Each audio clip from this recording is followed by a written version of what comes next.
안녕하세요. 결혼생활 2년 만에 이혼하게 된 20대 여성입니다. 이미 이혼까지 하고 남남이 되어버렸는데 뭐하러 이런 글을 쓰냐 하실 수도 있지만 결혼 또는 이혼을 생각하시는 분들에게 저도 나름대로 도움이 되었으면 하는 마음으로 이렇게 컴퓨터 앞에 앉았네요. 물론 제가 모자랐다고 이래라 저래라 하려는 건 절대 아니고요. 그냥 제 응어리도 풀고 또 누군가에겐 힘도 주고 그러고 싶은 거죠. 아무튼 서두가 길었는데 이제 진짜 제 이야기를 한번 시작해 볼게요. 남편하고 처음 만나게 된 건 다니던 헬스장 트레이너의 소개를 통해서였습니다. 당시 저는 한창 체력을 기르는데 열을 올리고 있었고 그래서 단 하루도 쉬지 않고 운동을 다녔는데 그게 제 담당 트레이너 눈에는 좋게 보였던 건지 아무튼 자기가 아는 형 중에 되게 괜찮은 사람이 있다며 소개를 해주고 싶다는 거예요. 그리고 저는 솔직히 그런 소개 자리가 부담스러웠지만 동시에 이 트레이너를 계속 봐야 한다고 생각하니 거절하기가 쉽지가 않더라고요. 트레이너야 바꾸면 그만 아니냐 하시는 분들도 계시겠지만 트레이너들마다 가르치는 방식도 다르고 그렇다 보니 저랑 맞는 트레이너를 찾는데 1년 가까운 시간을 허비했거든요. 그래서 가능하면 원만한 관계로 오래가고 싶은 마음이었어요. 그래서 그냥 아기를 가지고 해주겠단 소개 자리도 아닌 만큼 알겠다 하고 나가게 되었고 그렇게 만난 게 남편이었죠. 참고로 전 남편이지만 편의상 남편이라고 칭하겠습니다. 남편은 저보다 7살이 많았고 직장을 다니는 평범한 회사원이었어요. 키가 컸고 외모는 잘생기진 않았지만 호감 가는 얼굴이었달까요?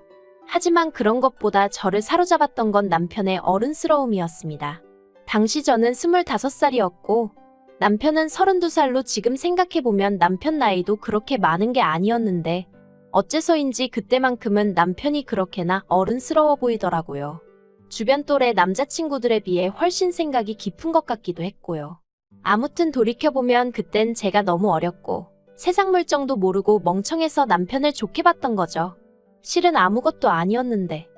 그리고 저에 대해서 좀 얘기를 해보자면 저는 그래도 비교적 유복한 환경에서 자랐습니다. 소위 요새 금수저 은수저 하는데 저는 그래도 친정부모님은 동수저는 되지 않냐며 농담을 하시지만 제가 체감하기엔 은수저는 되는 것 같아요. 단지 경제적인 부분뿐만 아니라 정서적인 측면에서도 부모님께 정말 많은 지원을 받았거든요. 특히 대학에 진학하고 2년 만에 제가 하고 싶은 일을 찾았다며 자퇴하겠다 말씀드렸을 때 물론 흔쾌히는 아니었지만 결국 저를 믿어주셨고 이후로는 그 누구보다 든든한 제 편이 되어주셨지요. 그래서 저는 늦게나마 제 적성에 맞는 일을 찾을 수 있었고 친정 부모님께선 한번 열심히 해보라며 제 앞으로 가게도 하나 열어주셨어요. 솔직히 굳이 가게를 차리지 않고 취직을 했어도 됐는데 그래도 제 꿈이라고 하고 제가 행복하다 하니 저 좋은 거 하며 살라고 차려주신 거죠. 그리고 저는 친정 부모님이 힘들게 버신 돈으로 내주신 가게인 만큼 책임감을 가지고 가게를 이끌어 나갔네요. 그래서 지금은 돈도 회사 다니는 또래 친구들에 비하면 넉넉히 버는 편이고요. 반면에 남자친구는 앞서 말씀드린 대로 평범한 회사원이었고 이제 와서 말이지만 저와 나이 차이는 7살이나 났어도 벌이는 저보다 적었죠. 그러니 친정부모님도 처음에 제가 결혼한다 했을 때 탐탁치 않아 하셨어요. 하지만 그래도 하나뿐인 딸이 좋다 하니 자식 이기는 부모 없다고 결국 허락해 주셨습니다. 그런데 결혼 허락을 받고 나자 원래는 남편이 집을 해온다고 했었는데 그 말이 싹 달라지더라고요. 어머님 아버님께서 제가 너무 어려서 살림을 제대로 꾸려나갈지 모르겠다 걱정된다 그런 말씀을 하시더니 결국 청첩장까지 나오고 나서야 시댁에 들어와서 살라고 하시는 거예요. 어머님이 저를 옆에 끼고 살림도 가르쳐야겠고 또 시부모님이 딸이 없었거든요. 그러니까 저를 딸같이 대해주겠다며 다같이 오손도손 살자는 소리도 하시대요. 하지만 제 입장에선 무척이나 부담스러운 이야기였고 그래서 남자친구를 통해 거절이사를 전하니 그걸 핑계삼아 집은 못 해주신다고 하더라고요. 저에 대한 실망감이 너무 크고 서운해서 당분간 제가 어떻게 하는지 지켜보고 결정하시겠다나요? 그래서 결국 저희 친정부모님이 집을 해주셨습니다. 저는 원래 어차피 다른 신혼부부들도 전세나 월세로 시작하는 경우가 많다는 걸 알고 있기도 했고 아파트가 아니면 어떤가 싶기도 했기에 괜찮다고 했는데 친정부모님께선 어차피 언젠간 저 주려던 아파트였다며 가지고 계시던 아파트 한 채를 아예 제 명의로 돌려주셨지요.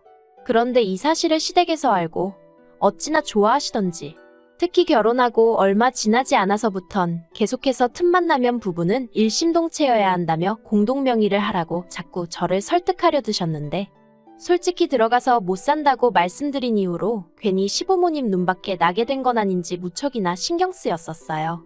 그래서 어머님이 공동명의 이야기를 꺼내셨을 땐 그렇게 하고 나면 나를 좀 좋게 봐주시려나 하는 어리석은 고민도 잠시나마 했었답니다. 하지만 다행히 제가 이 이야기를 친한언니에게 슬며시 꺼내니 저더러 미쳤냐며 절대로 그렇게 해주면 안 된다고 아주 신신당부를 하더라고요. 사람 앞날은 모르는 거라면서 지금 생각해보면 정말 그 언니가 아니었으면 제 팔자는 지금보다 더 어이없이 꼬여 있었을지도 모르겠네요. 아무튼 그래서 결국 공동명의도 안 했더니 이걸로 또 한 번 소위 점수가 대폭 깎였죠. 어머님은 이때도 저에게 그렇게 안 봤는데 실망이네 서운하네 그런 말씀을 하셨고요. 하지만 제가 이런 이유로 결혼한 지 2년 만에 이혼을 결심한 건 결코 아닙니다. 어린 나이에 친정부모님의 걱정을 뒤로한 채 밀어붙였던 결혼이었던 만큼 어떻게든 지켜내고 싶었고 제 결정을 책임지고 싶었는걸요. 그래서 솔직히 위에 언급한 일 말고도 별의별 거지 같은 일들이 많았는데 친정에 미주알고주알 이야기를 전하지 않았습니다.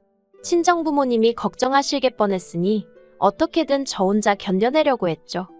그런데 결혼한 지 1년 좀 넘었을 무렵 황당한 이야기를 듣게 되었습니다. 그날은 사업차 미팅이 있던 날이었는데 장소를 확인해보니 친정아버지 사업장 근처더라고요. 그래서 약속이 끝나는 대로 들려서 아버지 얼굴이나 보고 가야겠다고 생각했죠. 깜짝 놀래켜드릴 마음에 미리 연락은 안 드렸어요.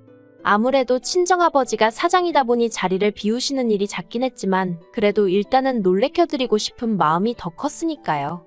아무튼 그렇게 아버지 정비소에 도착했는데 아버지는 안 계시고 정비소 실장님께서 말을 걸어오셨습니다. 실장님은 저희 아버지랑 같이 10년 넘게 일하신 분이라 저랑도 꽤 친했거든요.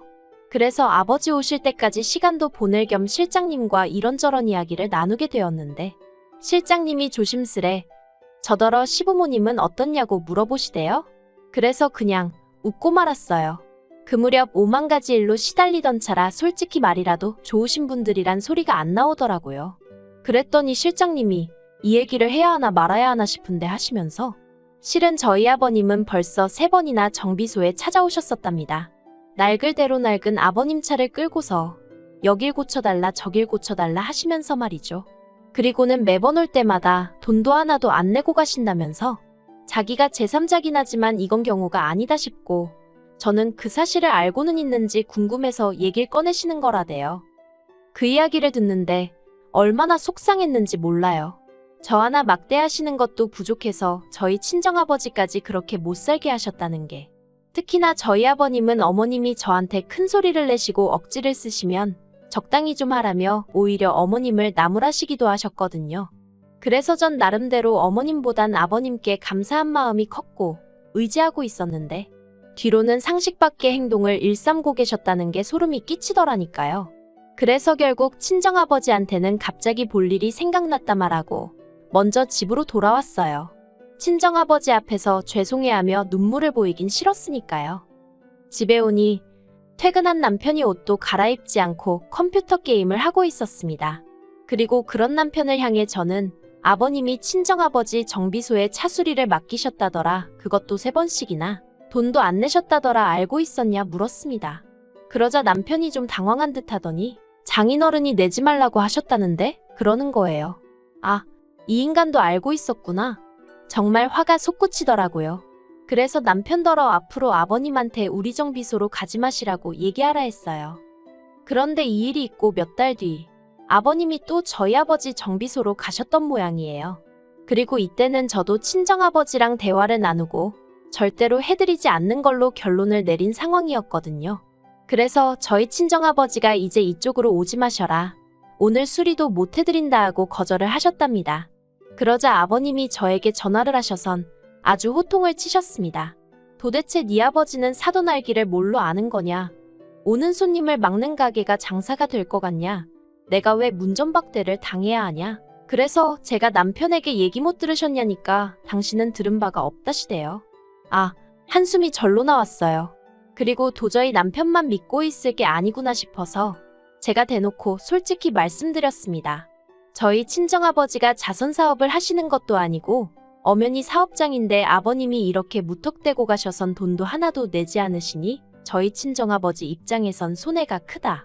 그러니 찾아가지 마시라고요. 그리고 당연히 또 시댁에서 난리가 났죠. 그까짓 거 개나 소나 하는 자동차 정비소 하나 한다고 거들먹거리냐. 내가 차를 100만원치 수리를 했냐 1000만원치 수리를 했냐 하시면서 말해요. 정말 사람한테 질린다는 게 이런 건가 싶더군요. 이 일로 저는 남편과도 크게 다퉜습니다.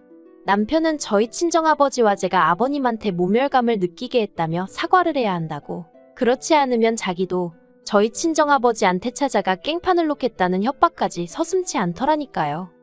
그리고 이 무렵부터는 솔직히 차라리 이혼을 해버릴까 하는 생각을 하루에 12번도 더 하기 시작했던 것 같아요. 신혼 초부터 시부모님이 막말로 개차반이라는 건 알고 있었지만 그래도 남편 하나만 보고 어떻게든 버텨왔던 건데 남편마저 시부모님과 별반 다를 거 없는 사람이란 걸 알고 나니까 절망스러웠죠. 하지만 그럼에도 불구하고 선뜻 이혼하자고 내지르지 못했던 건 역시나 친정부모님에게 죄송스러운 마음이 컸기 때문입니다. 아버님으로 인해 그런 곤란을 겪으시면서도 저에게 한마디도 하지 않으셨던 건 어떻게든 제가 잘 살았으면 하는 마음 때문이셨을 텐데 그런 친정부모님께 결국 상처를 드리는 건 아닐지 두려웠거든요. 혹시 다른 부부들도 이 정도 문제는 겪으며 사는데 내가 인내심이 부족한 건 아닐까 그런 생각도 들고 20대의 어린 나이에 이혼녀라는 딱지를 달면 사람들이 날 어떻게 볼까 하는 걱정도 당연히 있었죠. 그런데 이런 제 고민을 고맙게도 남편이 단칼에 정리를 해주더군요. 결혼 전 친정부모님 결혼기념일을 축하드리기 위해 제가 큰맘 먹고 미국 여행을 보내드린 적이 있어요. 하지만 말이 보내드린 거지. 솔직히 제가 해드린 건 항공료가 전부였고 이후에 들어간 경비는 전부 친정아버지가 부담하셨습니다. 그래도 어디 가시면 꼭 우리 딸이 보내줘서 다녀왔다고 말씀해 주시죠. 그리고 지난 봄이었어요. 대청소를 하며 제가 친정에서 가져온 물건들을 정리하던 중 친정부모님이 미국 여행 당시 저를 생각하며 써주신 엽서를 발견했습니다. 그리고 그 엽서 내용을 찬찬히 읽다 보니 저도 모르게 눈물이 왈칵 쏟아지대요. 모르겠어요. 그냥 갑자기 친정부모님 얼굴이 스치면서 감정이 복받쳤던 건지. 아무튼 그러고 있는데 남편이 저더러 청소하다 말고 뭐하냐며 전 남자친구 편지라도 되냐 하더니 제 손에서 친정부모님이 써주신 엽서를 낚아채 갔습니다. 제가 돌려달라는데 남편이 키가 크다 보니 제가 어떻게 뺏을 수도 없었죠. 그리고 말이 나와서 말이지만 이런 게 너무 싫었어요.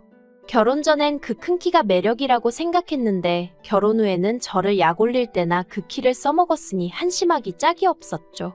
아무튼 이내 남편이 엽서를 제 얼굴에 거의 던지더니 저더러 장인 장모님만 미국 여행 시켜드렸냐는 거예요. 그래서 결혼 전에 보내드린 거라니까 그래도 그때 자기랑 사귀던 때 아니냐면서 그럼 자기랑 상의를 했어야 하는 거 아니냐입니다. 어이가 없어서 내가 번 돈으로 보내드린 여행인데 그거를 오빠랑 상의를 했어야 하냐고 따졌어요. 그랬더니 자기가 생각해도 말이 안 됐던 건지 더는 한마디도 안 하고 혼자 씩씩거리고만 있더라고요. 그러더니 이내 한다는 말이 자기 부모님도 이참에 유럽 여행 한번 보내드려야겠답니다. 그래서 제가 그러라고 했어요. 오빠 돈으로 보내드리라고요. 그랬더니 그런 게 어딨냐면서 장인 장모님 미국 여행도 제가 보내드렸으니까 시부모님 유럽 여행도 제 돈으로 한번 보내드리라는 거예요. 그리고는 보란듯이 제 앞에서 시부모님한테 전화를 걸더니 대뜸 제가 시부모님 유럽 여행 보내드린다고 헛소리를 하는데 어이가 없어서. 그래서 제가 안 보내드릴 거라고 악을 썼습니다. 진짜 이날 둘이 서로 때리지만 않았지. 온갖 악담을 퍼부으며 싸워댔죠. 그리고 이튿날 어머님이 저희 집에 오셔서는 저더러 제가 어려서 뭘 모르는 것 같은데 효도를 할 거면 당신이 한 살이라도 젊을 때 해야 한답니다. 나중에 다 늙은 시부모 보면서 옛날에 잘 좀 해드릴 거라고 후회해봤자 소용없다면서요. 그래서 그 이야기를 왜 저한테 하시냐? 남편한테 하시라 했어요. 그리고는 갑자기 모든 게 짜증이 나면서 더는 어머님하고 마주 앉아있기가 어렵더라고요. 저도 처음 겪는 일이었는데 갑자기 막 헛구역질이 나는 게 당장이라도 토할 것 같더라니까요. 그래서 제가 어머님 떨어 나가달라 말씀드리곤 저도 제 가방하고 차키만 챙겨서 바로 친정으로 향했습니다. 친정 현관문을 열고 들어서니 친정어머니가 좀 놀라신 눈치였어요. 하지만 이내 어이구 우리 딸 무슨 일이야 엄마 보고 싶어서 왔어? 하시는데 정말 눈물이 뚝뚝 떨어지대요. 그리곤 이내 친정어머니한테 더는 이렇게 못 살겠다며 그간 있었던 일을 두서없이 털어놓았습니다. 한마디로 얻어맞지만 않지. 정말 스트레스가 이만저만이 아니라고 이러다 죽을 것 같다고요. 친정어머니는 제 이야기에 크게 충격을 받으신 듯 했고 바로 친정아버지께 연락을 하셨습니다. 그리고 전 살면서 저희 아버지가 그렇게 화가 나신 건 처음 봤어요. 친정아버지께서 저희 시부모님이고 남편이고 다 가만 안 두겠다며 절 데리고 시댁으로 쫓아가셨거든요. 그리고는 시댁에 도착해선 아버님 면전에다 대고 나이 처먹고 내 딸이 니들 돈줄이냐? 왜 남의 딸 집을 탐내냐? 여행은 니들 능력으로 다녀라. 솔직히 절대로 어디 가서 야, 너 하시는 분이 아니신데 정말 쌍욕을 하시면서 아주 가만 안 둔다고 화를 내셨죠. 그리고 그런 저희 아버지 기세에 아버님도 크게 놀라셨는지 오히려 사돈 어쩌고 하시며 사정을 하셨는데 저희 아버지께서 사돈 같은 소리 한다고 당장에 이혼시킬 거니 그런 줄 알라고 또 욕을 하시고요. 정말 그런 모습은 처음이었어요. 그리고 얼마 안가 나타난 저희 남편한테도 야이 개야소야 하시면서 이따위로 하려고 어린 내 딸 꼬드겼냐 하시며 곱게 이혼해주라고 엄포를 놓으셨죠. 하지만 이혼까지 이르는 과정은 결코 쉽지 않았습니다. 당장 남편이나 시부모님 입장에선 솔직히 어디 가서 저 같은 조건의 며느리를 보나 싶었던 모양이에요. 저에게 자기들이 잘못했다 생각이 짧았다 문자를 해오고 남편은 특히나 가게 앞에 찾아와 죽치고 있기도 했는데 이땐 솔직히 좀 무서워서 어르고 달래서 집에 보낸 적도 있네요. 하지만 나중엔 결국 저희 친정아버지가 골프채 들고 남편 회사로 쫓아가셨거든요. 그랬더니 그제서야 이혼 서류에 도장 찍어주고 뭐 그렇게 이혼하게 됐습니다. 그런데 그 와중에 시부모님이 위자료 어쩌고 얘기하셔서 제가 이런 식으로 나오시면 오히려 제가 소송 걸겠다고 솔직히 뭘로 소송을 걸어야 하는지 잘 몰랐는데 저도 열받아서 아무 말이나 한 거죠. 아무튼 저도 막 나갔더니 좀 잠잠해지대요. 솔직히 지금도 생각하면 분하고 어이없고 사람이 뭐에 홀리면 앞뒤재 보고 그런 것도 없다더니 아무튼 이혼녀 딱지를 달게 된 게 분하고 저도 여자로서 나름대로 결혼에 대한 환상이 있었는데 그것도 산산조각이 나서 억울하고 그래도 자꾸 과거에 얽매여 있지는 않으려고요. 아, 그리고 혹시 친정부모님이 이혼한 절 부끄러워하시진 않을까 걱정이 많았는데 오히려 친정부모님께선 쉽지 않았을 텐데 용기를 내 결단을 내린 제가 자랑스럽다고 해주셨어요. 그리고 그게 저에겐 무척이나 큰 힘이 되었답니다. 이런 부모님이 곁에 계셔주시는 한 앞으로 제가 못할 건 정말 아무것도 없을 것 같아요.